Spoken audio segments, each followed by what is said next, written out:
Hello and welcome to the IdeaCast interview series, episode number 144. My guest in this episode is Nicole White, and Nicole is a dynamic person in her approach to healing and transformation, and we explore what it is that Nicole does in this conversation, and we also look at in those modes or those approaches that she uses.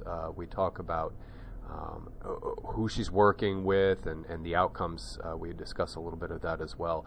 She does hypnosis. She's a art therapist, and she has a signature creativity memoir process that we unpack in this conversation too. There's a lot there, so that's kind of why I'm fumbling. I'm like, oh, there's so much to cover. So enjoy the conversation. I very much enjoyed speaking with Nicole, and again, everything will sort of unfold as far as what she does, and I hope you enjoy this conversation. And as always, thank you so very much for being here.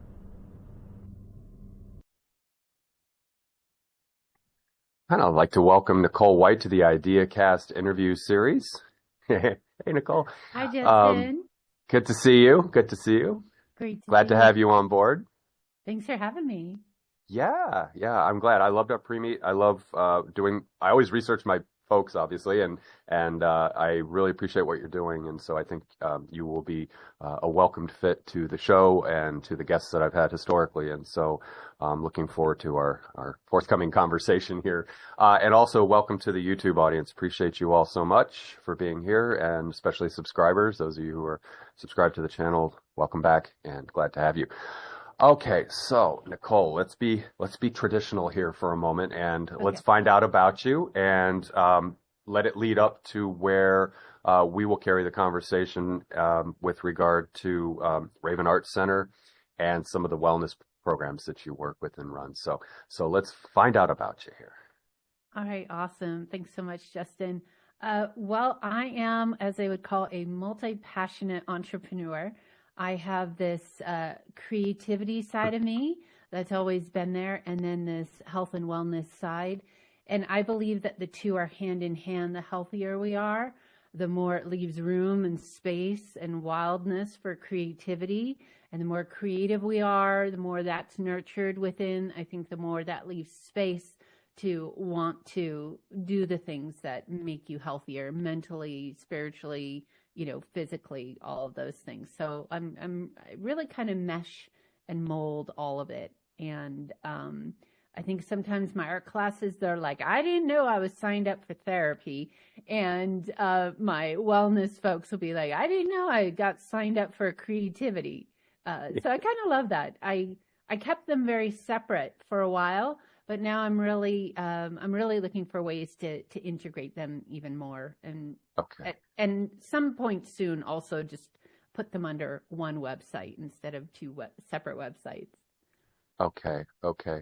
I love that you say that, because years ago my wife and I had a restaurant, and so I ran the back of the house and she ran the front of the house, and so she would be in her server position, and we would have regular customers, and they came in for food, but in knowing my wife and conversing with her repeatedly, she ended up being a kind of ear to bend and ended up listening to people having these cathartic moments. And so we served food and like the doctor is in, like Lucy on the Peanuts, she would listen to these folks bare their souls, so sometimes it might be TMI, but anyway, so I was thinking of that when you said that. But that's really, I think, important when we are trying to move ourselves forward, to have transformative process in our lives, is to have an integrated and overlapping practice. And so that, and I love that people are kind of like, this snuck up on me. I'm here for therapy and you're teaching me the artistic.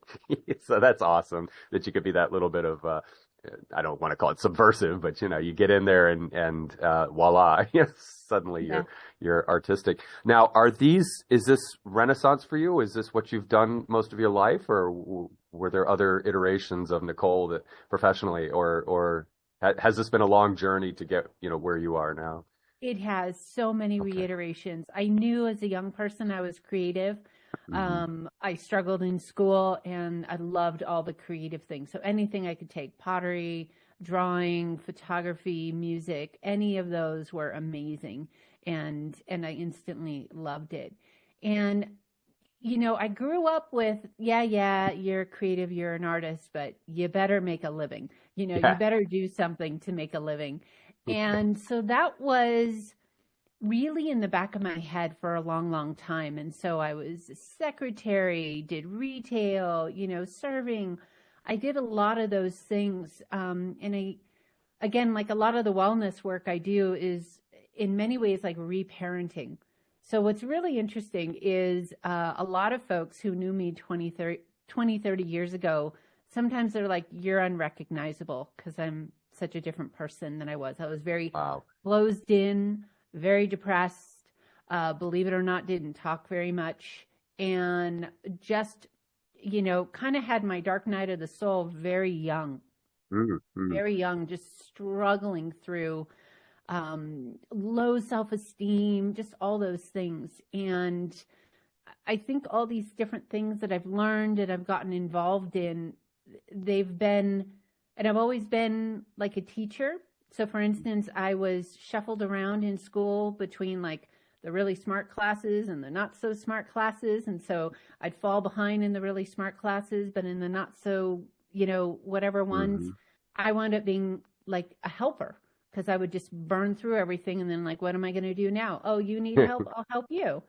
Okay. So I always loved teaching and sharing what I can, especially in a creative environment. So I taught pottery. I currently teach painting and drawing, and I have a course called Creativity Memoir, which is just amazing, where I love it because we can bring in all of these elements: writing, art journaling, the drawing, the painting, the bookmaking, all of these things that I love. Mm. I've put together in a 9-10 month course and Oh, okay. walking people through it. So it's created community. Mm.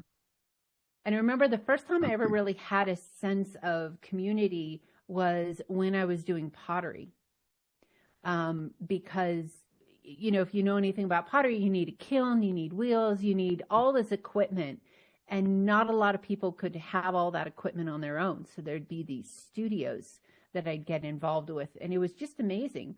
Lots of people, they just did their own thing, but sometimes people would become like really great friends and collaborate. And so I felt it was really my first sense of community, and it was through creativity.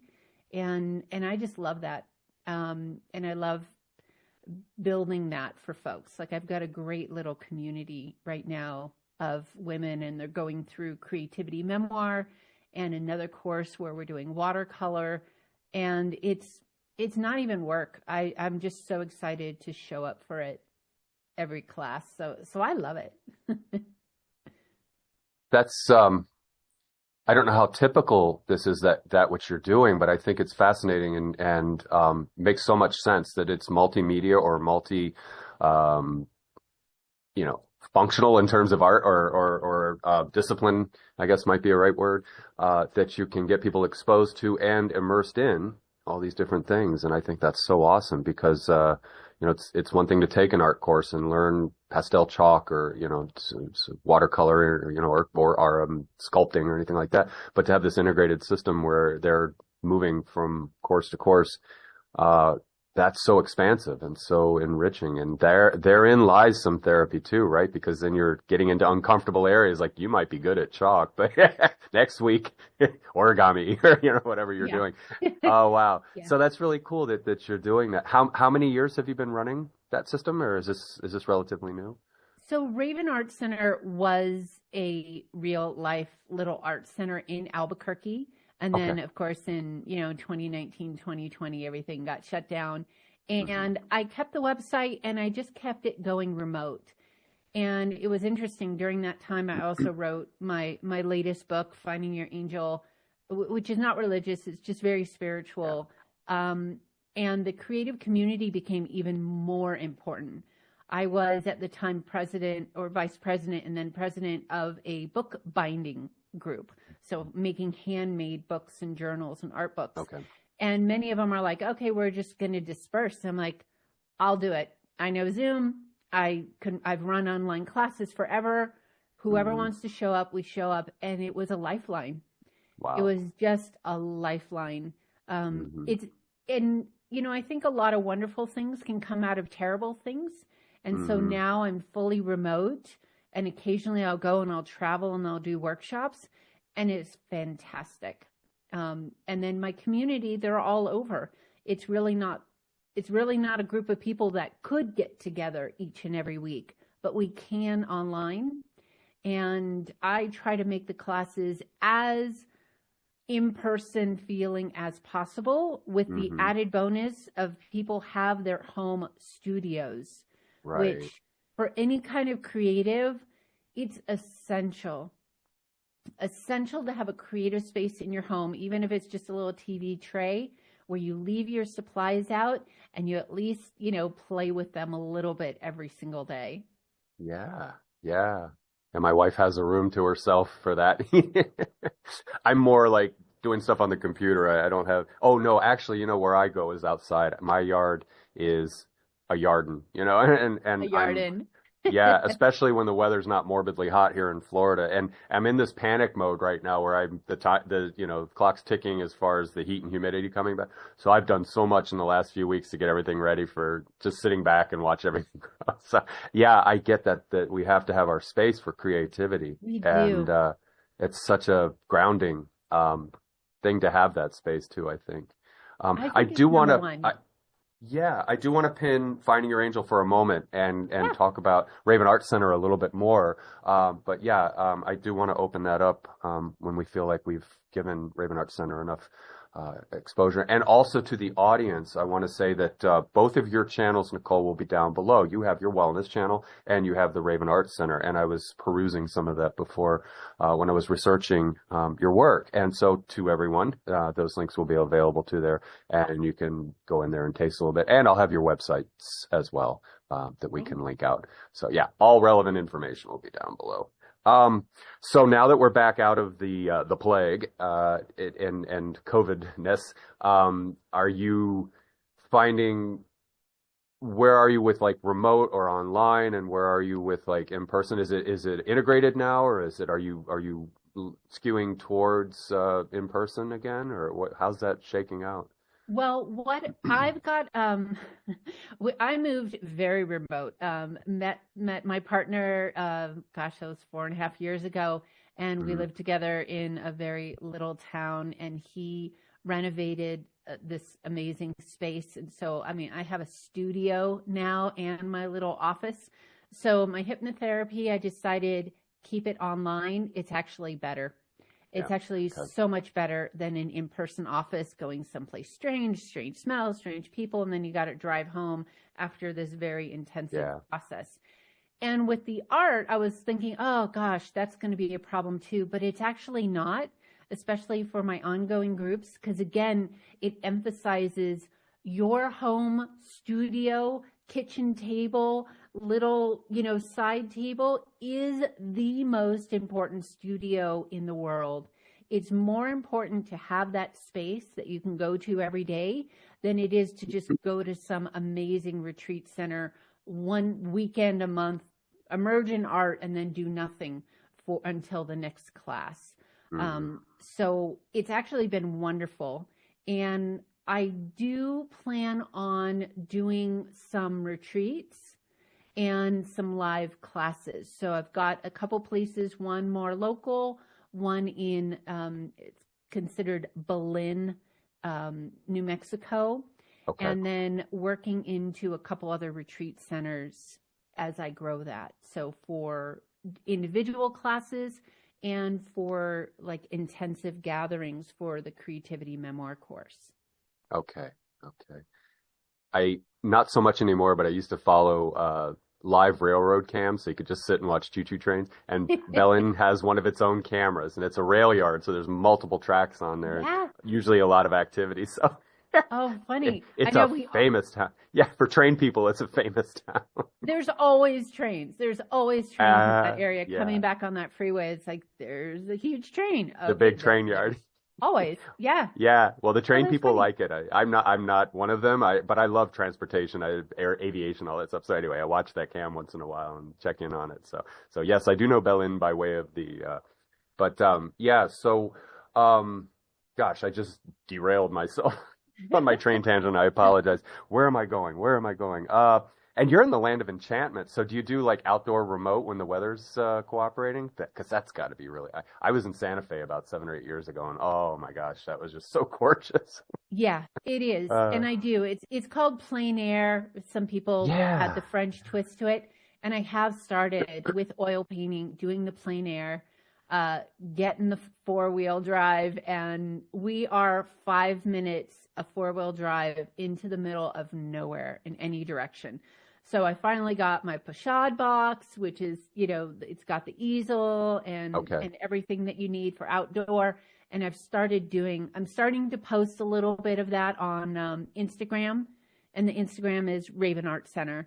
And it's been a lot of fun. And what's even sweeter is sharing it with people, because like I think as most artists or creatives, we always know that we can be better than we are, but to be able to be where we are and to share it and to share the process, to share the imperfection has been really empowering. And Mm. the people in my community are so amazing and so supportive that it makes me want to do it more.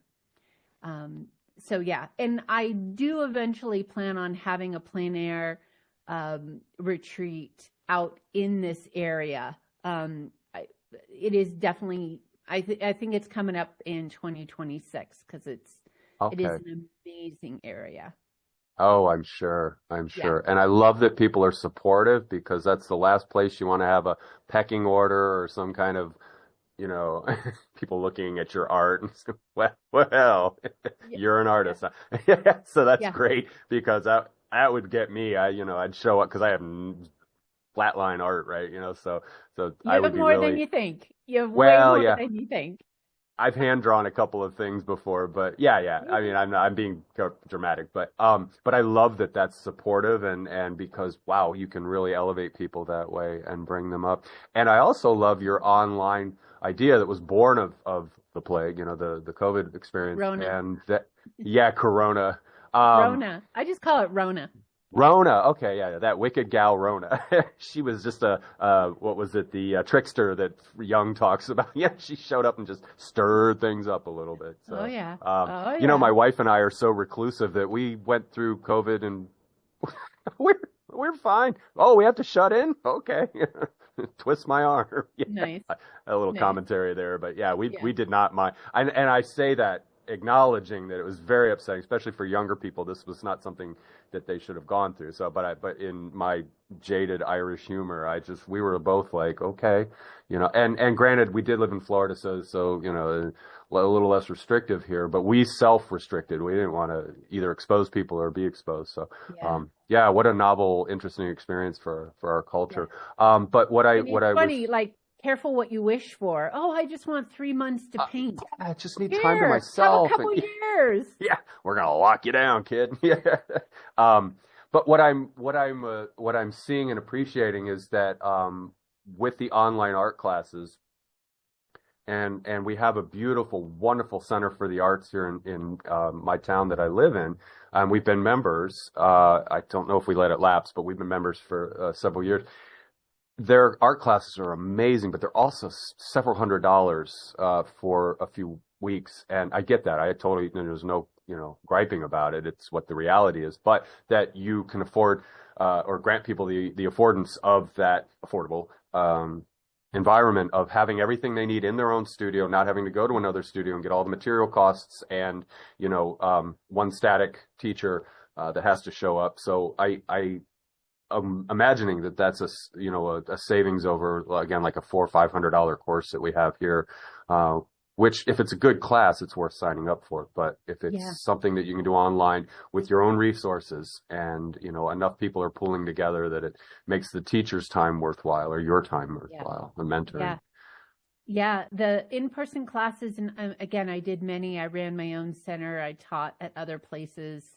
Okay. And both have an energy to them. Both have their pros, right? And there's just a different energy. Like some people need it. They need to be in a room with other Yeah. people. And my community right now, some of them, they really can't get out and go do some of those things. So this is a lifeline for them. Hmm. And my number one in my groups is, and it's amazing, I don't even have to tell people because it just happens, is everyone is so supportive of one another wherever people are on their journey. I mean, there's Hmm. folks who draw and paint very simple. You know, you could even call it almost like childlike, but it's free and innocent. And then there's folks who are photorealistic, detail oriented, will sit down for hours and hours, day after day, on one painting and everything in between. And what's amazing is just, and I don't call it a critique, like in art classes and stuff. Oh, we're going to critique. I just say like feedback, like, hey, Yeah. you know, how's it going? Do you want a little feedback on it? Some people are like, no, I'm fine. I'm just here to play. Great. Other people are like, yeah. How to Mm. help me get a little better. And it's like, okay, Yeah. well, here's the next step. Because I think, and I've heard it from so many people, just like you calling yourself a non-creative, is we get that when we're younger. Yeah. Every kid draws. Every kid will draw freely, and it's just, I'm sorry, there's just been way too many terrible teachers out there who are like, little so and so is an artist, little so and so is not. You better do something else. Yeah. And it's crushed so many people. So many people, they're like, I'm not an artist. My mom told me so, or my teacher told me so when I was a kid. So I just do my little hideaway paint by numbers. I don't tell Yeah. anyone. Closeted artist. Yeah. Closet artist. And it's just because when we're so young and we're compared like that, it's so damaging. So one of my missions is to undo that damage because everyone is a creative. Everyone can draw and paint. We're just going to be at different ranges of it. Like some people have very short attention spans. They need to do fast, quick little gestural things. Other Okay. people, you know, mellow jello, and they could sit there for hours with a tiny little brush and Right. paint every little hair on the chinny chin chin and everything in between. But everyone is a creative. Everyone. Yeah. Yeah. I believe that. And when you say that about our childhood, I think I peaked as a media artist at 4 or 5 years old because I have watercolors from 50 years ago. And they're cute. They're really neat. And I had an eye back then because, but anyway, but I think I said what I said about being a non-artist because I haven't really applied myself lately. And once in a while, because my wife gets immersed in that and I'll just jump in and, tweedle around a little bit. But I think maybe if I get over my obsessive behavior with my horticulture and my plants and stuff, that I could step into that and occupy that role for a little bit because I am That's curious. an Like art. yeah. That's an Yeah. art. Yeah. It's Yeah. beautiful. It's to see Yeah. a plant. I had something out I have a greenhouse back here. Something came up this week and it was purple. It was this vine that's pure purple. It is like a burgundy, a dark burgundy. And I'm like, who are you? And I got my Google Lens out because I am getting senile, so I don't remember sometimes I put tags in, so I was just beholding this mystery today that nature was providing me, and I was like, "Oh my gosh, you're so gorgeous!" Now I need to figure out. I think it's in the sweet potato family, Ipomoaceae or something like that. So I could start from there and go down. But it was just what a wonderful find this morning. I wasn't expecting little Yeah. thing, but you're absolutely right. The canvas that nature provides us is just absolutely mind blowing. But And that's yeah, what, like with my creativity memoir, I've got someone doing a cookbook, someone doing a children's book, mm, somebody who's just putting a book together to leave to her daughter. Like, there's this other woman who is a gardener. I was trying to bring her in too. Like, we all have our art, our craft, and it doesn't necessarily mean like art is paint on paper, right? okay, Art is getting out into nature and creating an amazing garden, hmm, yeah. cooking, being able, woodworking. I mean, being able to fix the electrical system when it goes out. Like everyone's got their craft that they're Yeah. capable of. Oh, yeah. Yeah. And I love that you said electrical system because somebody who's a good electrician who can or a plumber, get all the pipes right, and it's aesthetically pleasing. It's done well, the welds and the colors on the cables. Yeah, when they get that done right, yeah, no, 100% on that. Yeah, because it does take creativity beyond utilitarian. You'd usually think of plumbing and electricity as being very utilitarian, but no, it's a trade. It's something that you have to be passionate about. You can't just be like, they won't know, whatever. Everything's an art. Yeah, and yeah. way back when I studied animation and industrial design, and it's Okay. amazing with industrial design, like everything starts off as a sketch. Everything in your home, everything you're wearing, everything we encounter was an idea, a sketch, a prototype. Yeah, I mean, I think it's wonderful to sometimes put on those rose-colored glasses, especially in our world today, and just be like, everything is art. Everything Yeah. came from this like creativity. Think about it. A couple hundred years ago, we didn't have cars. We just had huts. Right. We Right. didn't have what we have now. Yeah. Yeah. No, I fully agree. And, it's found everywhere. I was watching something the other day, and some people in philosophy have co-opted Buckminster Fuller's tensegrity. So you get these sculptures that, seem optically like it's floating, but you can kind of, if you see the engineering in it, you're like, oh, okay. But it's just for the eye, it is like, wow. And so then they move tensegrity into biotensegrity, like this sack of muscle and blood is holding itself together, So you see that repeating itself in art, in nature rather, sorry, but showing up in art and architecture and form and complexity systems, which is where the philosophers go. They abstract it into this idea of tensegrity socially and culturally, and there's this tension that keeps it. So anyway, go on and on. But it's what I think hits us very primally in seeing a beauty or a sense of organization and order that has an eros to it that lures us in. And I'm getting deep for a second, but yeah, that's where we can go with the aesthetic and the art. So absolutely, I agree. Yeah. And if somebody's listening and they're like, huh, and they're curious, I mean, what you do is a fount for that. It opens it up for them. But I would invite anyone to see them. And I had a conversation with somebody the other day, the mundane, we're so hyped up with, hedonist reward kind of stuff in where we are in modernity, but going back to the mundane and the tedium of what, everyday life, what we call tedium, can be a whole new revelatory thing. You're just like open. I'm sorry, I'm on a long tangent here, but it just opens up, and you can just be like really put into a place of awe by stuff like that. That's what I try for, Yeah. And to that point, like with AI right now, like I could sit down and create anything on AI, but it's nowhere near as rewarding as actually physically doing something with my own hands. Like I'm sure if I sat down and studied it and figured it out, I can go, I want this picture with this look and this paint like, and I could have anything created. And, I know a lot of people play around with that and it's great, but what I really believe with my whole heart is that younger people really need to get hands-on with anything that interests them. Like we need electricians, we need plumbers, we need carpenters, we need artists, we need people who actually paint, we need people who go out there and garden. I think it's hardest for me right now is watching the young people not have that boredom that we had as a kid, to just lay in your room and stare at the ceiling and ideas to come and thoughts. Because, I wrote very young.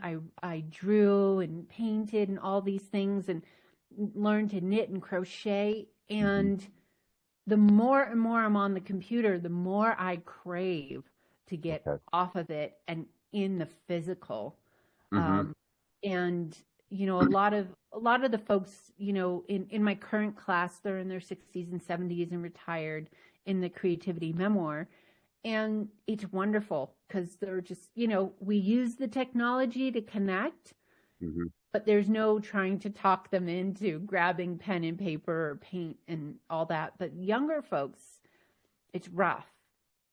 And it's not their fault, but I think whenever, if anyone asks, whenever I have a chance to talk to younger people, it's like, get into nature, find a hobby that is your hands, your mind, get off the phone, the gadget, whatever. You need it at least for a few hours a day.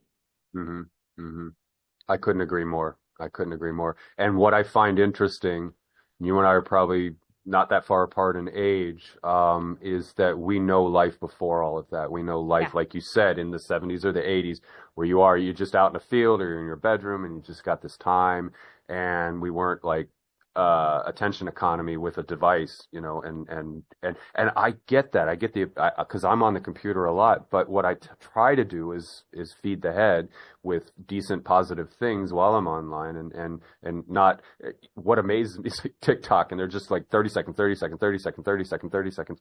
And so that is concerning. And so, that goes back to that rediscover the tedium, the mundane, and the absolute amazing world that you will find in there. So I think if you are this sort of overexposed, hyperexposed, short attention, I think if it were me trying to imagine this as a 10, 14, 17, 18-year-old moving into an environment where it's so foreign and alien, but it's also a wondrous thing, that you're not in this 30-second arena anymore. You're in an arena of vastness, and spatio-time thing is sort of fading out, so Yeah. that could be a really wonderful discovery and realization for folks if given that opportunity. So here's Yeah. to those people out there that are interacting with the young folks and saying, okay, putting everything down and we're going out. We're going to get Yeah. dirty and you're going to Yep. have fun.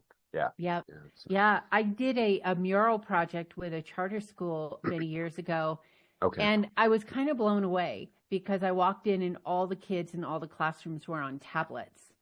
And I had each kid do kind of this square, which became like a Route 66 mural with all the different Okay. squares that every kid and teacher and faculty had a chance to draw and paint on. Okay. And they had removed most of their art and music. And so these kids are just on gadgets all day long. And I'm like, wow, this is their first experience Yeah. in school with, after kindergarten. And I was just blown away. It's like, no, they need a real book.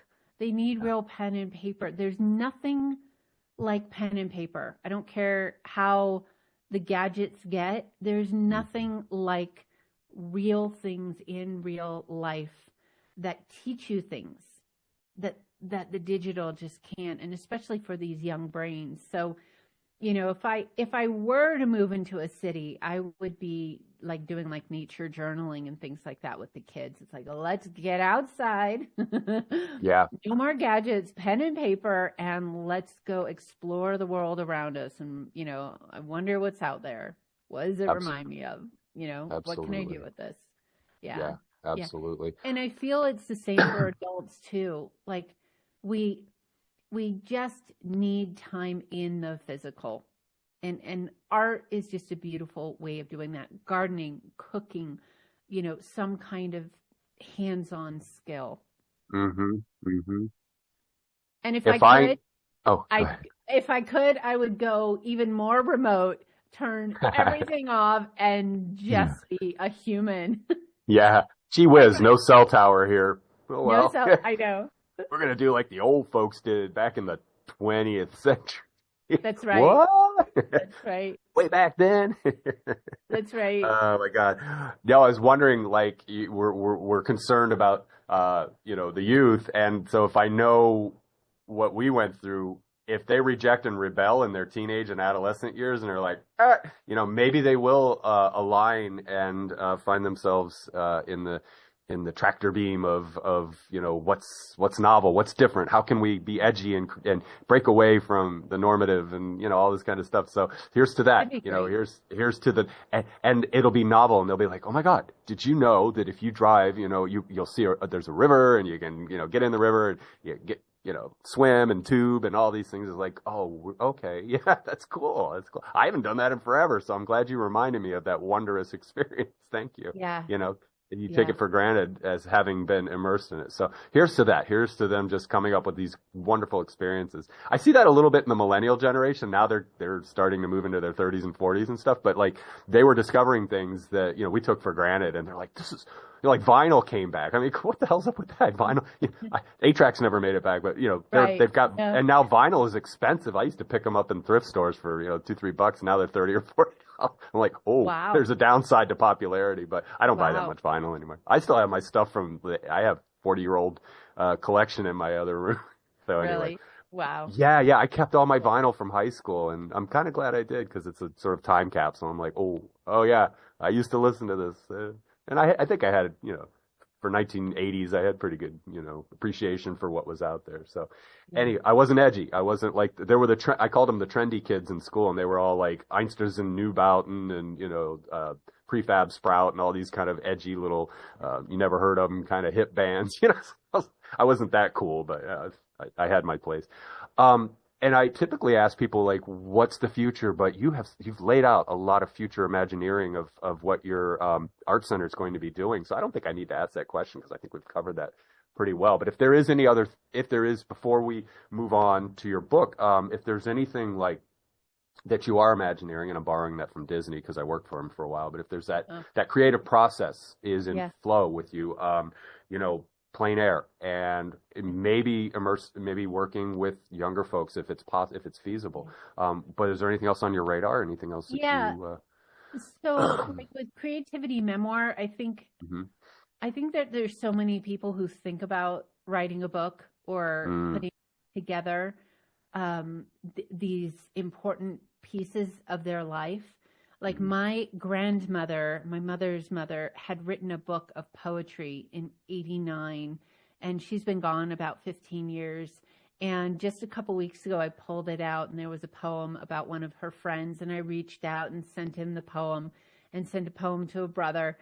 And there's something about having that container that she put together, that she left behind, that I think is something that, especially folks in retirement or near retirement, or even younger folks, because we can do so much and accomplish so much.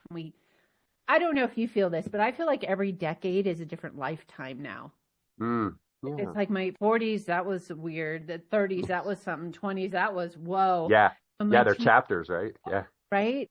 Yeah. And so it's really about putting together this container of things that you want to leave behind. Because so often, if a parent dies or a grandparent or somebody, and you're going through their stuff, and it's like, oh, a little of this and a little of that. But how interesting is it to find or to have when somebody purposefully puts together a book, whether it's just poems or musings or creativity as well, to leave behind. And a really wonderful aunt of mine died a few years ago, and she kept a journal, and she was working on a book, and after she passed, her daughter finished it up and sent it to everyone in the family. So it's not like a published piece of work, but it was something she recreated for the family. And it was so amazing to read through it and to read her in the way that she expressed herself, and all these things that even if you know someone for your whole life, you just don't know the things that are as important to them or that stick out. And I really believe that everyone has a creativity memoir in them, and that I just believe it's such a wonderful gift to give to people, like while you're living, and especially to leave behind when you're gone, because you never know.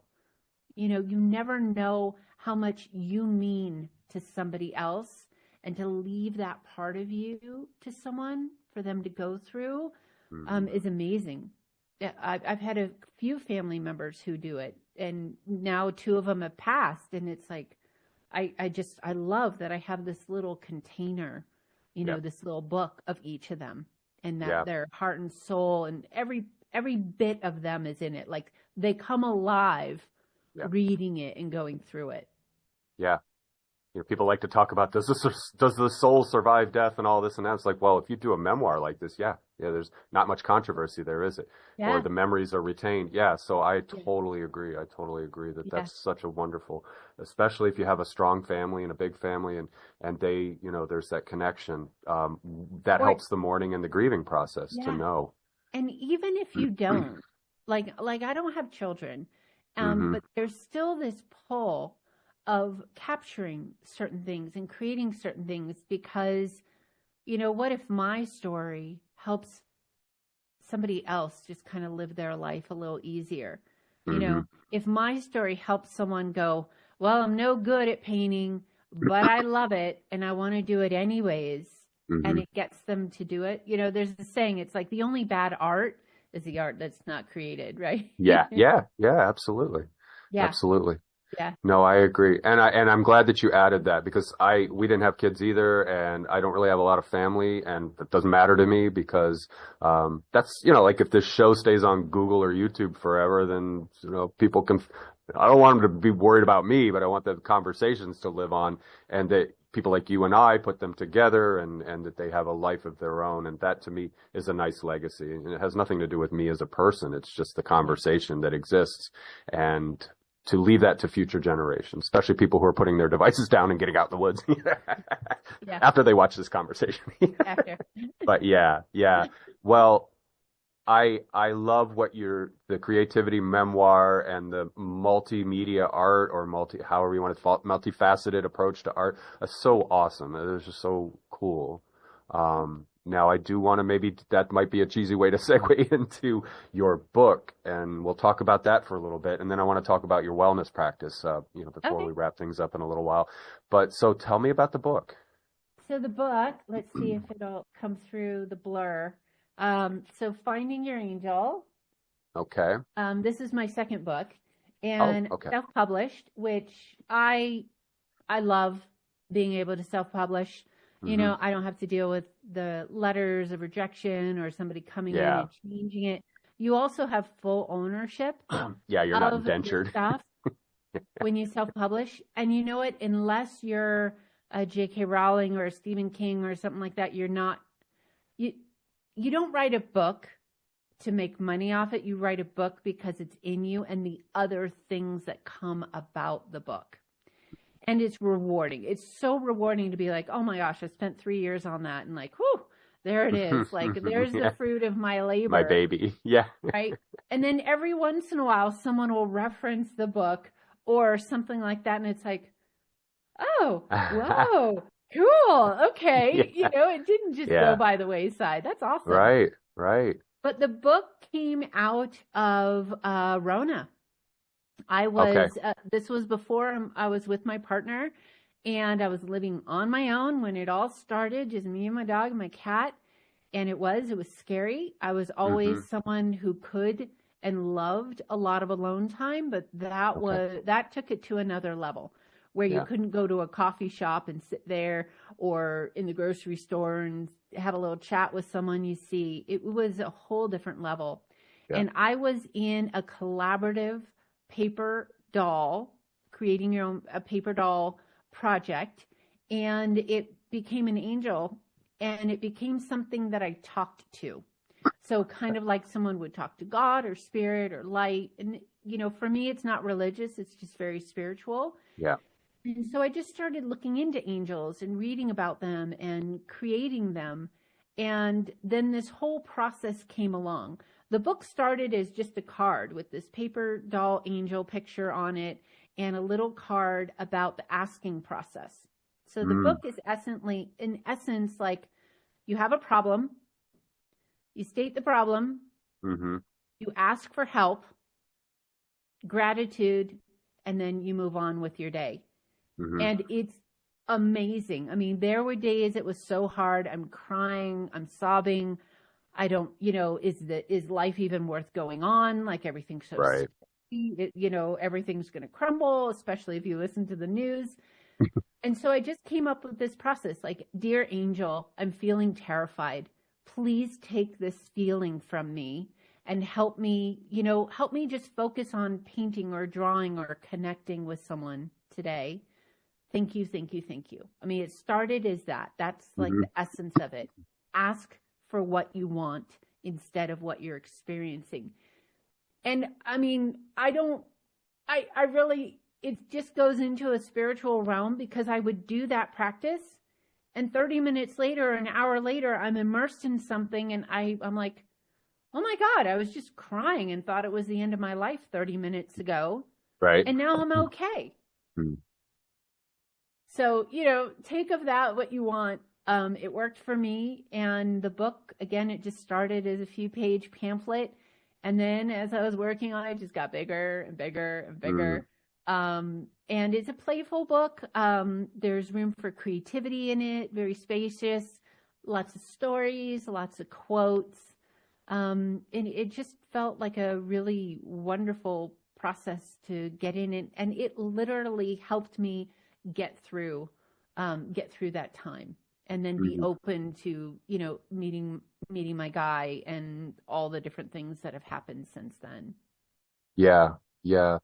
And I like from what you've said just now that you're not so much committed to this surety of knowing what the process is that you went through the ceremony, the ritual, and the procedure, then had the faith that you're doing that is there before the world or before whatever's going on, and that you let it go, and that you trust process, or whatever you're, into, what your X, whatever X is, that you have faith in that. And I love that, because I think people get so hung up on this sort of strong, like, I know, I know what the wiring under the board is, and all the reality, it's like, to me, it's so much more wonderful to just know that, well, I don't know, but I have faith that if I trust myself, and I trust how things unfold in this world or the universe or whatever, that there's a way, and I will have a better salience towards that way because of what you just described. And so I love that, because I think people would be less tortured and suffering, if you will, to get Buddhist for a second, if they lighten up on, like, I'm not manifesting right, or, my chakras aren't doing this, or, it's like, just have faith that, you're committed to something procedurally or ritualistically that affords you that wonder, that you'll have, like, something, for yourself, that you're desiring. And I think that changes your perspective, and I think it changes how you see things, right? I had another conversation the other day, like, if you're in a mindset that you're a victim, that you're upset and you've been taken advantage of, and well, that's how you're going to lens life. But if you break that frame and you get into, as you're describing with the angel work, it shifts everything for you, and you will have a better lens to see that. So thank you. I'm on another, I'm sorry, very tangential, but I'm feeding on that, and I'm picking it up, and I love that you do that. And to the audience, the book will be on your website, that will be in the description field. So and I was looking on your website, and it's been well received. I think there were some people who had were there. No, those were testimonials for the wellness. But I saw some things on Raven Art Center that people were reading the book and benefiting from that, because it's almost like a creative memoir, basically. It's like an extension. It's that exemplified or reified, right? Right. And that brings up another great point about the creative memoir. Like, sometimes we think about memoir and we think it's got to be our whole life. No, it's a section. Okay. It's kind of like, a great movie that kind of encompasses this is Into the Wild. Or is it? No, it's just called Wild. Okay. And it's this true life story of Sharon Strayed, and it's a book, and it's also a movie. And the whole container of the movie is this hike that she's taking, this like hundreds and hundreds of miles hikes. It takes her like 6 months or something, 3. Okay. 3 or 4 months. Okay. And so it's like a container, and within this container of her hike, you're getting glimpses of the things that led to it. And she was only, I think, in her 30s when she wrote this. And so, I think sometimes people think, memoir. I think they're thinking like biography, right? The big, thick biography of somebody's life. But a memoir can be a container. Like the next one I'm going to write, it's just going to be about the painting and the drawing and how it's literally saved my life. Mm. So it's like with the creativity, we pick one thing that is so important to us and build the story, and only the pieces that really need to be there for the story are there. And it really makes it less scary and less boring than thinking, oh my God, I need to like recapture everything from the day I was born to now. Yeah. Yeah. And it makes for Yeah. a more interesting story. And then you can do many stories, right? So like if you took this love of horticulture and gardening, right? And that was, one book that you focused on, it's a lot easier to move through with like one main topic than it Okay. is to try to get the whole scope of your life into a book. Right. So Right. I think that's where it's very different. It's not like this whole biography. It's not like a resume. It's more of, what do you love? What have you always kind of desired to put into this container? Mm. And there it is. And Hmm. and and it's so much easier to do Yeah. instead of Yeah. trying to get everything in there. Yeah. Yeah. I can see that. I can see that. And it seems like for me and probably for other folks, it's when you do come across an inspirational person or somebody who's a shining exemplar of, or an example of that mode of creativity, that it's not fine granular. It's more, you're seeing a coarse grain. And I think because it could get bogged down so much and then you lose interest. So just to have that sort of, the lens is back and you're allowed to see, a broader perspective or the wonder that comes from a view from above, what that person did and contributed. Yeah. Yeah. Yeah. It also frees you up to just kind of put the parts in there that feel relevant, Uh-huh. Uh-huh. right? And that it Yeah. doesn't have to be this tell all, you Yeah. know. Yeah. Yeah. And And that that goes, can be a little much. yeah, no, and that goes back to people getting in the weeds when they're trying to do spiritual work and they're so caught up in all the epistemic details and the propositional knowing of something. It's like, no, no, go into that heart space, go into that wonder. That that's where I always get preachy, is like the imagination. Just be a Yeah. kid again, and be that kid that goes away from their device and walks out into the woods. It's like trees. Yeah. Yeah. Wow, I've seen trees before, but I've not seen trees like this. And they're just like, Dirt. What you is know, this? That's yeah, nature. yeah. Dirt. Yeah. There's a thing, I think in psychology, it's called the Stendhal syndrome or Florence syndrome. And there's an example on YouTube of a guy that just has a complete meltdown. He might even have been in New Mexico, of a rainbow. And the guy has a psychic break. He just, and it was a bona fide pathology, I guess, but it's a silver lining pathology, because you go and you're so struck, and that's why I call it Florence syndrome. People would go to the art galleries in Florence, and they from the country, and they'd never seen art before, and it just pops them. And I love that. I mean, it's probably I painful just, for yeah, some, but yeah. I just had that experience. Last week we went to Arches National Park, Okay. and I had always, like, you always see delicate arch, especially if you go to Moab, like it's there everywhere. And the Okay. last couple times we went, it's like, oh, that's quite a bit of a hike, but the sun is setting. So we kept pushing it off. And this time I'm like, I'm going. I'm Mm, going. mm. And we did. And I'm not the best hiker. So it was, and it's a mile and a half in and out, and Okay. like things like Heavy this. duty. And, Yeah. I got my hiking poles. But coming around, like, it's big, but you don't know until you're standing there. And so coming around, like, even with pictures and seeing small people, you just expect it to be like this high. And it's like, my gosh. And it was the same sensation of walking on, like seeing the Grand Canyon for the first time. You can see Yeah. pictures, you can see videos.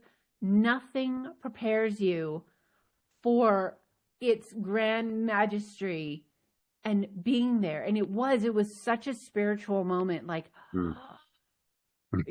I mean, and like, to have those moments in life are, you don't get them very often. And so when Right. you do, it's like, and it was so inspiring, and like, so like, it was difficult. It was difficult to get there, to do it, the elevation, the hike, the different things. My partner, he could have just like spun circles around me the whole time and Okay. done Okay. eyes Yeah. closed. But And I'm there like, you are. but I was so proud of myself for like, you wanted to do this. Here you are. Whoa, this Mm. amazing experience. And it's like in real life. And so many things happened about it. I could talk to you about it for an hour about what Oh, yeah. happened there and all the different things. But I think when we get out into nature, when we journey beyond what we know, these things are possible more often than we believe, Yeah. even in the craziest of places. Yeah. Yeah. Yeah. And when you were describing your walk and what you had to invest in yourself and your body to get there, it reminded me of some people who hundreds of years ago were on a religious pilgrimage, and they went through a cleansing ritual and a ritual of preparation, and then they walked into this cathedral that was so much more massive than they are. And again, you have that, and that's why they built big cathedrals, was to humble you and floor you and say you are, in that case, in the presence of God, and in your case, you are in the presence of the almighty force of nature and what she can do. And so, yeah, and that's such good medicine for us as people, the way we are constructed socially and culturally, and to be humbled and like you said, to have to earn that experience. You didn't get on a tram and you didn't get shuttled over and then you just take a picture, Yeah. which can happen at the Grand Canyon, but you can also get into the Grand Canyon and really, Right. And you're right. live. It was even better than the Grand Canyon, because the Grand Canyon, I just had to park and maybe walk a few hundred feet and there it was. But it was, and there was a couple moments where I'm like, ooh, if I had known about this, I don't know if I would have done it. Oh, okay. Just because I'm just not a great hiker. Like I love getting out on a trail, but I mean, this was like pretty intense, right? Yeah. It was. I'm sure someone's done like a GoPro video of the hike up to Arches, up to Delicate Arch, and it's a good thing I didn't know. It's just a good thing, because I got in there and it's like, yep, you could turn back, but you're not. Yep. Just, it's like, go slow, go at your own pace. You'll get there. You'll get there. And it was worth it. Oh, it was so worth it. And now I came home and I'm inspired and I keep painting the arch, and it's great. It's so great. That's cool. Moments That's like cool. that. Yeah, there's so much richness in that story, right? Like, I mean, I got this cathedral thing out of it, so it's like, just sharing that is, and that should motivate people to do that for yourself. Have your own arch moment, because it's medicine. It's such good reset, recalibration, and just, again, I love the humbling experience. I love knowing that I'm just this, we get into our egos but I'm so insignificant, and I love it, And for me, it might be the ocean here in Florida, you get out and you see this vast blue thing and you're like, oh my God, really? I'm just this 6 foot tall little thing, There's the ocean, bazillions of gallons of beautiful water. So anyway, but that's so rich. Breaking up the everyday routine, right? We in our homes, in our cars, maybe we go to a park, but like breaking up the routine. Going someplace you've never been before, experiencing something you haven't experienced before. There is an aliveness that, no drug can give you. It's like the natural high of nature, or things, cathedrals and the humbling process of it. Like, ooh, if you take that in, it's beautiful. It's just beautiful. And it's like, even being back, it's like, it was just such amazing medicine that I'm just still on a high from it. Oh, wonderful. Wonderful. Yeah. And you hit it on the head. Disruption is an essential part of ritual to break you open a little bit so that you are, in that space, because you're not jaded. You didn't just pick up, like you said earlier, the news or the paper, and you're just like, you're vulnerable and you're there, and you had to hike, and so that ritual of and isn't that amazing? Like if emotions get too hard, I mean, number one thing I do is turn off the news, because same here. It really has this slogan: if it bleeds, it leads. Doesn't matter what news you're watching, it is all fear-based. There's a couple ones that are trying out there. Good news, great. great. But most news and most things that people are talking about in the news, it's these horrific things. And if we really think about it, our world used to be so huge that it would take days or weeks or months to get information from across the world. And now it's instant. So I had to shut it off, and people would be like, why do you have your head in the sand? And I'd say, well, I'm better off being a functioning person in society than being so bogged down by the news that I'm hearing throughout the world that I become so depressed that I don't want to continue, or that I'm non-functioning. Yeah. And I've said that for decades. And when I do help folks who are struggling with depression and a lot of anxiety, it's like, you have to, if you want to feel better, you have to come into your own world and understand that all these things that are happening on the news, bombarding you, and they will 24/7 if you let them, they're bringing you down. And it's really, I hate to say this, it's not your problem. If it's not happening in your neighborhood or the work that you do, you're not able to do anything about it.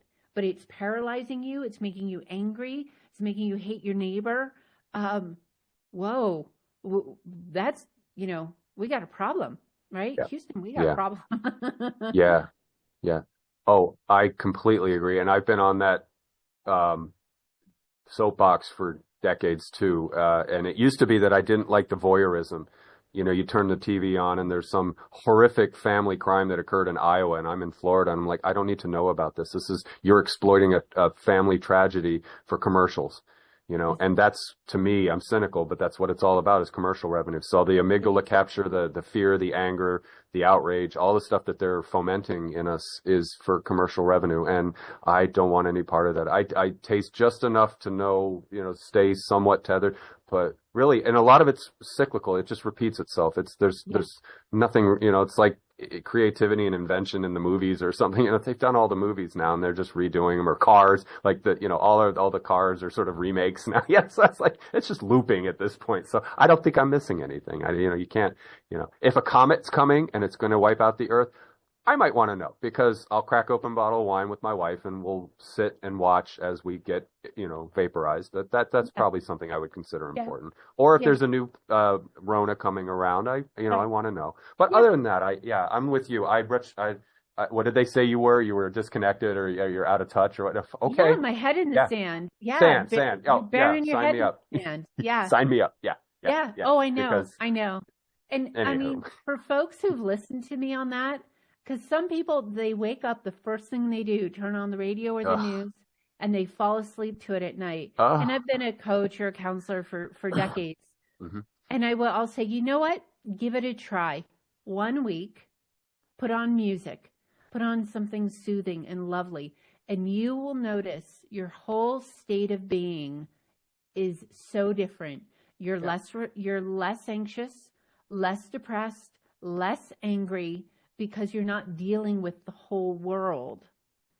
And for me, especially during Rona, I'd literally have to be like, okay, outside everything is fine. There's no dead people on the streets. I can go for a walk. Everything seems fine. And I really just had to tell myself that day after day. Everything outside my window, I take a walk around the couple of blocks. Everything's okay. Right here, right now. Everything is actually okay. And if I don't turn on the news, it's just another day. Yeah. We had a landscape business for 16 years. And so my wife and I were outside doing stuff, making plants look pretty and all that. And we weren't, spying or eavesdropping or whatever, but they all had their big screen TVs on, and pick your news channel. Didn't matter, left, right, this, that, didn't matter. But constantly on. Every time we'd come to the property, that thing was on, and we were both like, oh God, we're just like, it's kind of like addiction, you're talking, it's like, oh my God. And I'm not judging. I have my own things. And you know what, and to me it was this, and if we want to get historical for a minute, and I'm not editorializing too much, but I think the singularity was 9/11/01, because there were 24-hour news channels obviously before that, but it seems like when 9/11 happened and we were all like for a week and a half just there was Yeah. a reason. There was a reason. There seemed the big nebulous existential threat out there, but it seems like after that from that singularity on, that flashpoint, fracture point, whatever, that it's become a normal to have that just headlines Yeah. streaming and camera and shot, and all this kind of thing. So I think that was a boon for advertising. And I'm trying not to be too cynical, but I think that's where we see the provenance of this kind of addictive amygdala capture. I went into a horrible depression during that time. I mean, I didn't know one person that I knew, who was injured there, but same thing. I had a VCR and no way of getting regular TV. I was in the Pacific Northwest, walked into a Fred Meyer, 12 TVs, me and a whole bunch of people just like gawking. I bought an antenna, and for weeks after that, glued to the news. Yeah. And I would say I think that was like the darkest time of my life. I had convinced myself that every corner you would take, there was just going to be horror and tragedy and blood and fire. And you're right. It really changed so much. And after a couple of weeks, I snapped out of it. I'm like, wait, they're showing the same thing over and over again. And I'm traumatizing myself with it over and over and over again. So I finally turned off the TV. I'm like, what am I doing to myself? I started drawing the burnt buildings and painting and get dreams out of my mind. And stuff. Yeah. I mean, we are what we put in our atmosphere. Mm-hmm. Yeah. And I'm like you. Oh, so go ahead. Go on. Yeah, go on. Oh no, I'm just sort of concurring with you that after about 3 weeks of that, I said, no more, I'm done. And I haven't, it's foisted on me sometimes at airports or in public places. They have the 24/7 stuff.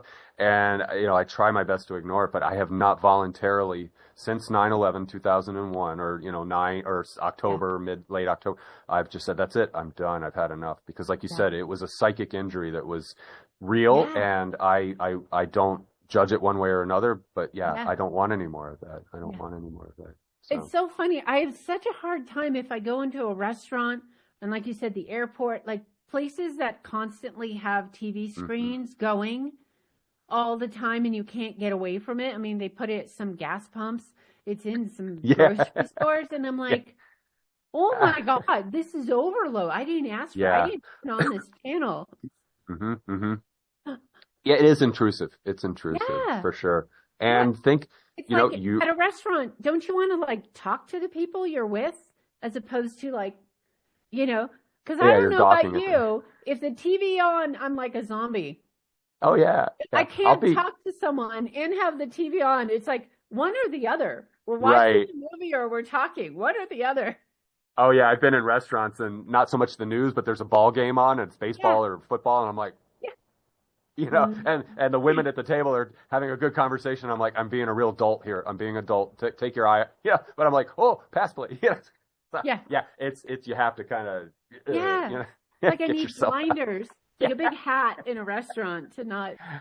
And I can give myself a pass for sports, but if the news is on, I'm like, then I'm in the conversation because I'm like, so I want to hear what the gals at the table are saying and sharing. So now we're covering mental health here. We're covering psychosocial complexity and injury and all these things.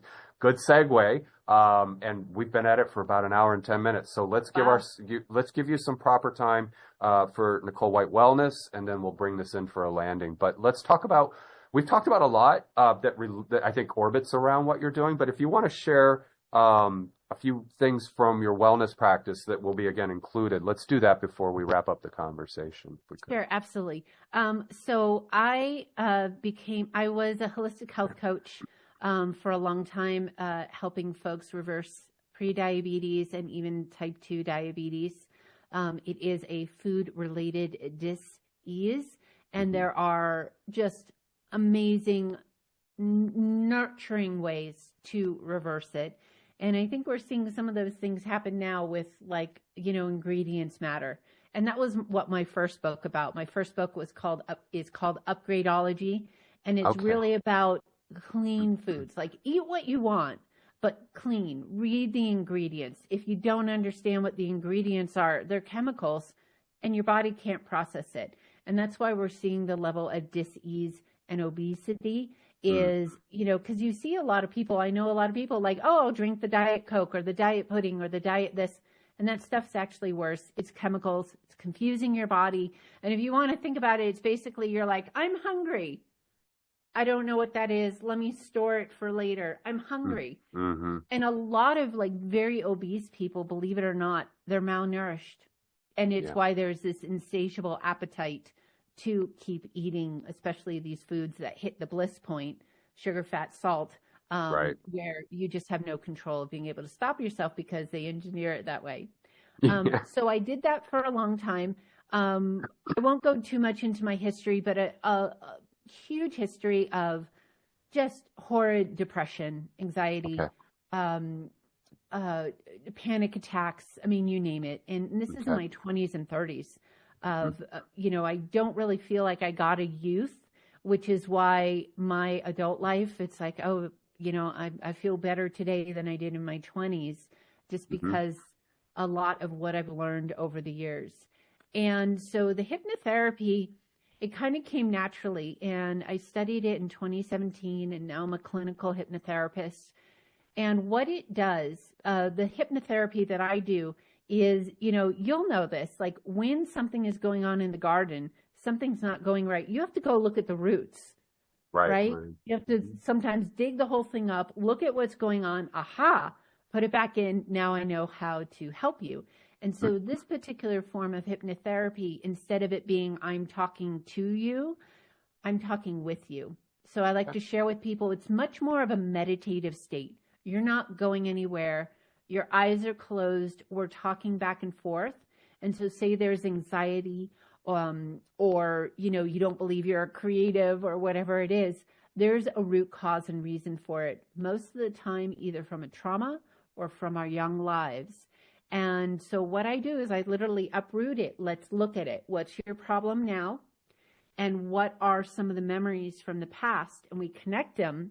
And it's kind of like I'm a detective asking the person questions, and then it clicks because you're the one who said it. You're the one who put the pieces together, because we can all give each other advice, right? All day long. You can tell me how to live my life better. I can tell you how to live your life better. Right. But until you have that epiphany, right? That arches moment, that Grand Canyon moment, Right. it doesn't stick if it's Okay. given to you as opposed to discovered. So it's amazing. Like I hadn't pieced this together yet because I hadn't talked about it, but it really is about that journey. You want something, right? Okay. Or in this case, you don't want something. You don't want the anxiety, the depression, the fears, the phobias, the addictions. And you've tried different things, but they're on the surface, right? You've tried the breathing, or just don't think about it, or just don't go where people smoke if you're a smoker. Don't go where people drink if you're a drinker. Yeah. But when you understand at the root cause, where this belief system stemmed from, then you can undo it. So for instance, I've done a lot of sessions with people who, they drink a lot more than they want to, coming home, have a couple of drinks at night. They're not fall down drunks, but they know it's affecting them, right? Right. Tired in the morning, always craving it, can't wait to get home and have a drink. And in many of those sessions, it's amazing because what it goes back to is like the first couple times they had a drink, right? They're underage, they're with the big kids, they're cool, they finally feel accepted. Yeah. And so what we're trying to gather on the day-to-day, especially with addiction, is that initial connection it gave us first of all. And so when people see, oh my gosh, I'm not 16 anymore, I'm 50, Yeah. and I'm still trying to relive that one experience from when I'm 16. Right. The aha is there, and then it's like we take out the pull to Okay. and then it also shares with people, oh, what you're really looking for is connection. So let's figure out how to give you that in your life. Is that deeper communication with your partner or a friend is at getting involved in a hobby so that you've got something else to do at night instead of just sit in front of the TV and drink. Yeah. Yeah. So that's kind of how that work goes. And it's Okay. unique to each person and what they're presenting. So I've worked with people with everything from quitting drinking, quitting smoking, fear of driving, fear of flying, depression and anxiety. Anxiety is a huge one. Anxiety usually comes down to a learned behavior when someone was young Hmm. and or went through a trauma, Yeah. and the mind won't turn that off yet until you make the connection, and then you can reframe it. Okay. Okay.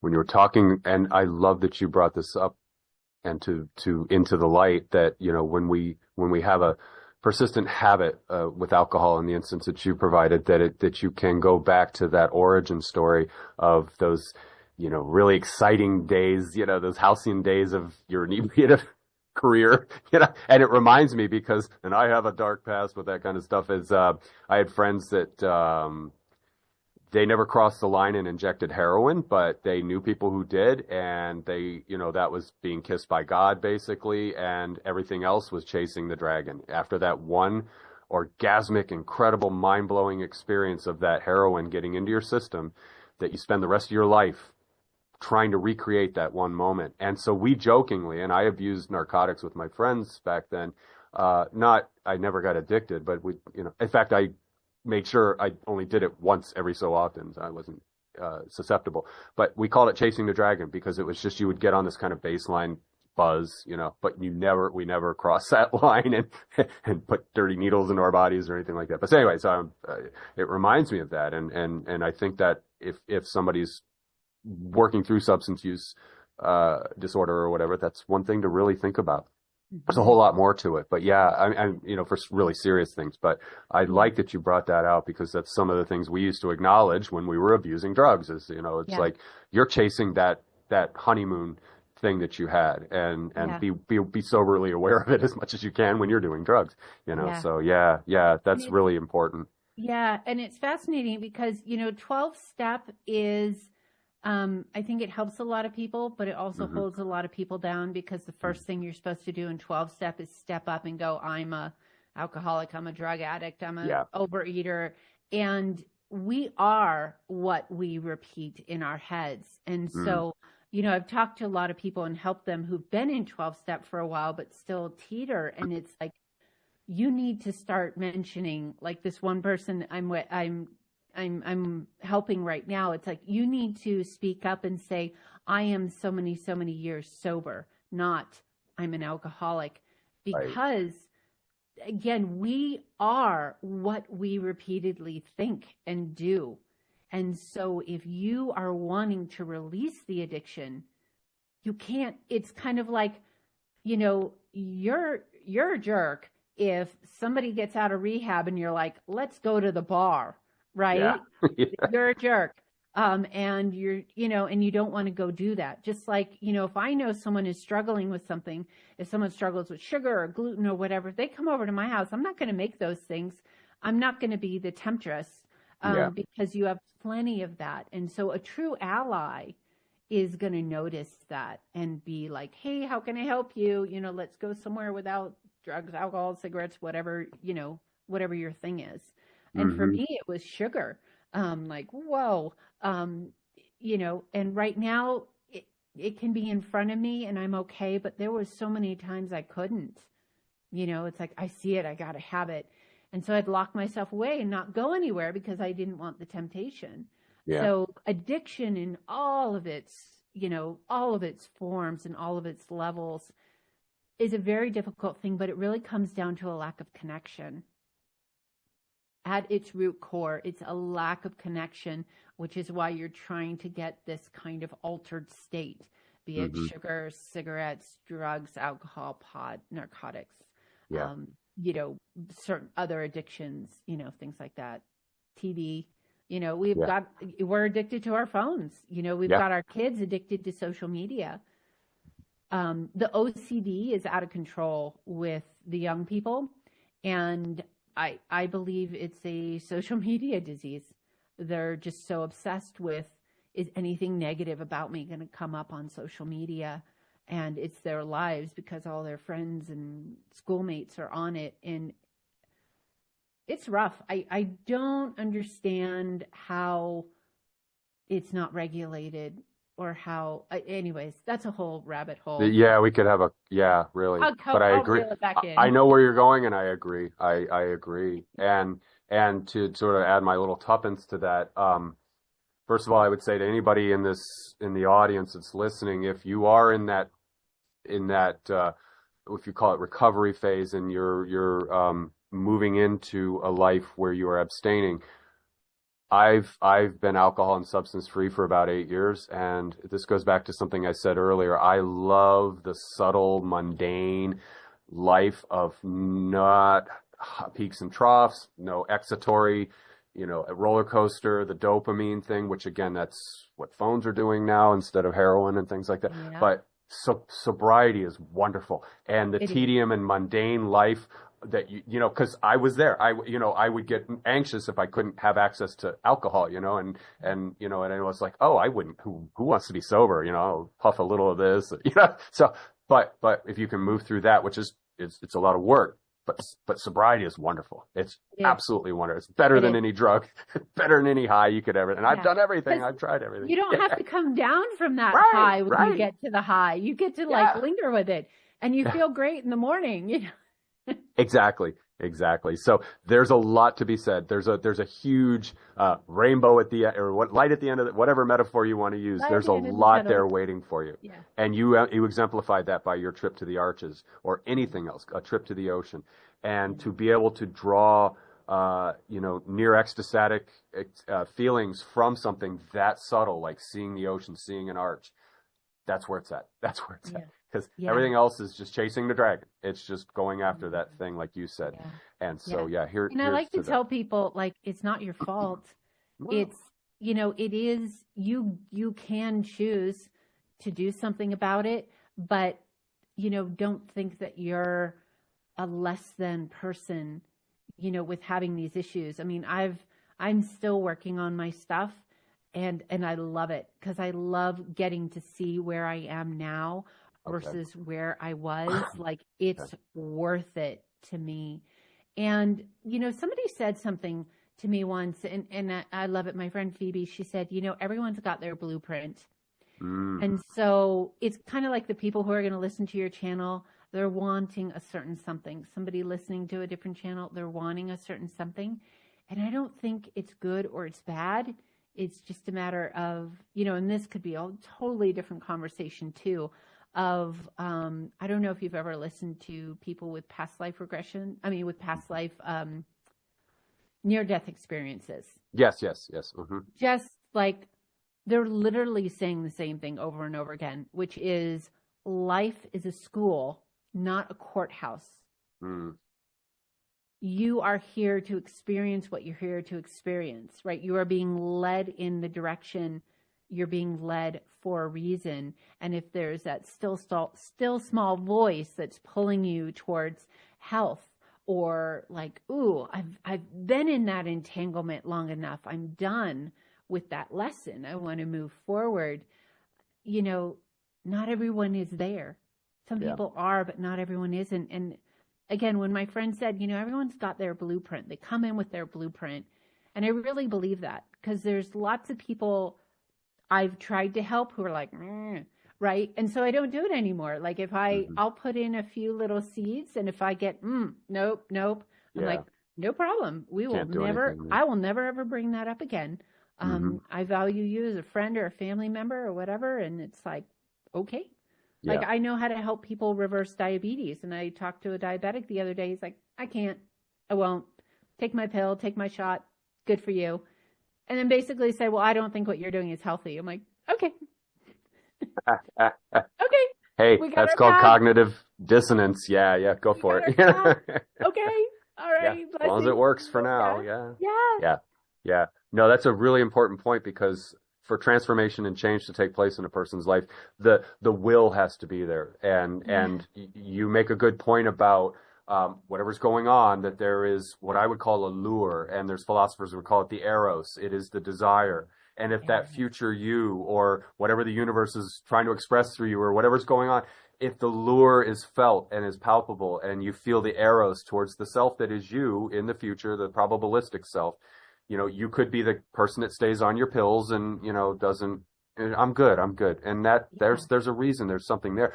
But also if you feel the lure of that potential you that is, again, sober or whatever, Yeah. whatever that higher expression of yourself could be, Yeah. listen to that, tune into Yeah. that, with Yeah. the intuition. Yeah. Yeah. And I know for me, like everyone is different, but I know for me that my youth felt so difficult and so hard Okay. that I just was seeking. And I think sometimes I found this, it's not across the board, but sometimes when people have like amazing youths, like they loved high school, they loved college, rock and roll, party all the time, eat what you want, do whatever you want, and could wake up the next day and go to work. Yeah. I think it's harder for them as they get older, 50, 60, 70, to make some of those changes because they didn't have to in their youth. Me, I was always like, this isn't working. I'm in a lot of pain. Let me try something. So I would say it's easier for me to seek out certain things and to want certain directions and certain help and certain health because I now feel better than I ever have in my life. Mm-hmm. And again, I know so many people that, young and fit and like never had to worry about anything, right? It seemed like could drink till they were whatever and then pick it up and get up to work and be Move fine on. the next day, right? And move on. And so I've just found that I don't, I'll have to do more research, but just from what I've found is like those who have had a good amount of pain in their younger life seem to seek and search more and willing to kind of take the hard route in order to eventually make it their easier route, and vice versa. I don't know if I'm accurate with that, but I've experienced. It's worth investigating. Yeah, it really is. I think it would be worth surveying. Yeah, well, because that would open or shine a light on some of the mystery of where am I at 55 or where am I at 48, and what's going on with me. Yeah, and so if we can, like you said, go back to the root, trace into the root, and pull it up and examine it gently, of course. It's see. so amazing. I mean, so many of us are literally like 5, 6, 7, and 8-year-olds running around. Yeah. Until we deal with our stuff. We really are. And it's interesting. When you know more about this, you have more empathy for folks who are really struggling or folks out there who are really doing horrible things to other people. It's really like, oh my gosh, what happened to them to make them now do? Because the abused abuse, unless they're like, no, this stops with me. Yeah. And I've got it, it's an old saying, but hurt people. Right. And with the work that I do, sometimes hurt people hurt themselves. Yeah. That was me. Right, because there's the ones we beat ourselves up, right? That's me. I'd take my own life before I'd take anybody else's. But then there's others who they just had to, through their own protection, had to lash out and protect and, fight and survive. So it's really interesting, but it's so true. Hurt people, whether it's outside or inside. Yeah. And most of the people that I work with are hurting themselves over and over and over again. And this is the kind of work that stops that. Good. Stops that pattern. I call the people who can step into self-awareness and realize where the psychic trauma, how the psychic trauma is expressing itself through stages of life. And when they, like you said, it stops here, I call them alchemists because they're converting that suffering and that pain that was granted to them by whatever, and I've had a lot of guests on that will go from that to being a coach or being a therapist. They'll go to school and they'll become a social worker or whatever. Your message. Yeah. Your message. When you clean it up, you are the perfect teacher for somebody else.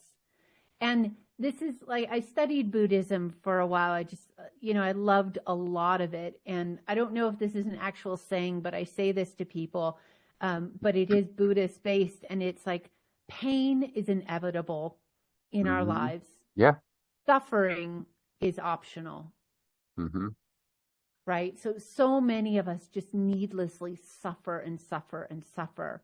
Whereas, yes, we have pain in our life. That is inevitable. To be a Yeah. human is to be in pain and Yeah. experience pain. But it's amazing. There are people out there who just roll with everything, right? They're just kind of like, Hmm. chill as a Buddha. And you're like, but you've Yeah. been through so much. And they're like, yes, Yeah. I have. And I'm like, Yeah.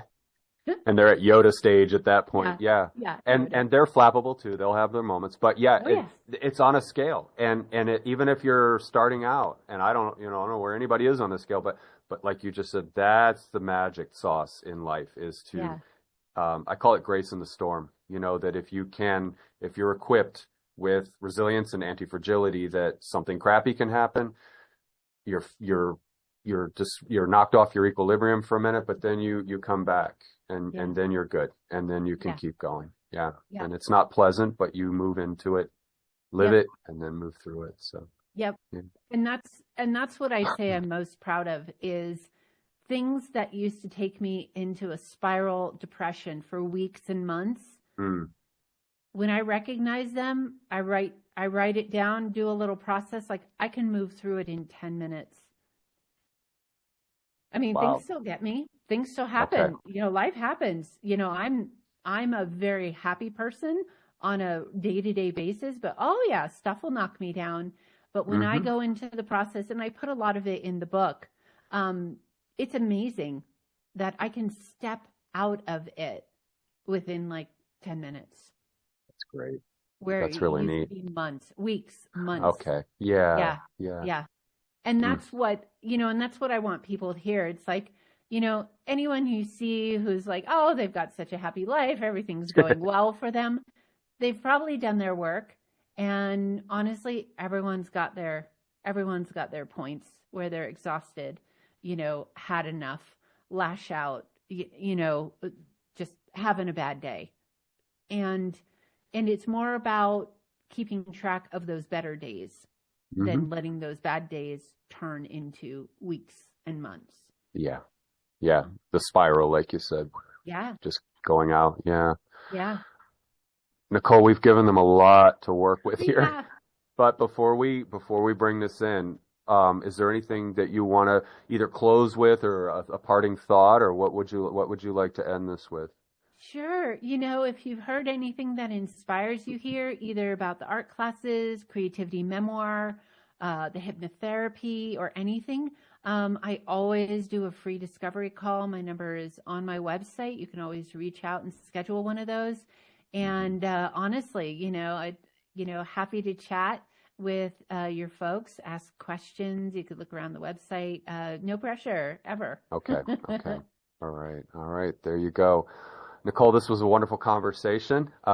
We covered a lot of terrain, so it's very rich, and I appreciate that. And if there's an unfolding, a chapter, some things going on, why don't you come back and we'll talk some more? If you're like, hey, this would be fun to talk about, we can have you back and open up some more space. So, but for now, thank you for what we created, and I appreciate it. I'll say goodbye to you after we stop record to the YouTube folks. Thank you so much or Thanks Spotify. so I much. always forget about Spotify. I've only been Yeah. on for a few months, so Spotify folks, thank you. But yeah, thank you all so very much, and take care. All right, and let me